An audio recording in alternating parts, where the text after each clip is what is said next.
Hi guys, ఈరోజు మా journey start అయింది. మేమంతా వైజాగ్ గురుద్వార నుంచి ఇంటర్సిటీ బస్సులో హైదరాబాద్లోని లక్డేకపూల్కి ట్రైనింగ్ కోసం బయలుదేరుతున్నాం. అందరం కలిసి బస్సు ఎక్కి మా సీట్లలో సెటిల్ అయ్యాం. ఈ ట్రైనింగ్ మా కెరీర్లో ఒక మంచి అవకాశం అని భావిస్తున్నాం. ఈ జర్నీ ఎలా సాగింది, ట్రైనింగ్లో ఏమేమి జరిగాయి అన్నీ ఈ వ్లాగ్లో మీతో షేర్ చేస్తాను. కాబట్టి ఈ వీడియోని చివరి వరకు చూడండి. జర్నీ స్టార్ట్ అయిన కొద్దిసేపటికే బస్సులో అందరం కలిసి అంత్యాక్షరి ఆడాం. పాటలు పాడుకుంటూ నవ్వుకుంటూ టైం ఎలా గడిచిపోయిందో కూడా తెలియలేదు. అందరం కలిసి చాలా ఎంజాయ్ చేసాం. కొంతసేపటి తర్వాత బస్సు మధ్యలో ఒక చోట ఆగింది. అందరం కలిసి కిందకి దిగి డిన్నర్ చేసాం. ప్రయాణంలో ఇలా అందరితో కలిసి భోజనం చేయడం కూడా ఒక మంచి అనుభవంగా అనిపించింది.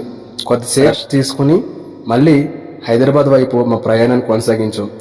ఈ జర్నీ నాకు కొత్త అనుభవాలను, కొత్త స్నేహితులను ఇచ్చింది. ఇంకా ముందున్న ట్రైనింగ్ ఎలా జరిగిందో తర్వాత పాటలో చూపిస్తాను. కాబట్టి వీడియో నచ్చితే లైక్ చేయండి, ఛానల్ని సబ్స్క్రైబ్ చేయడం మర్చిపోవద్దు.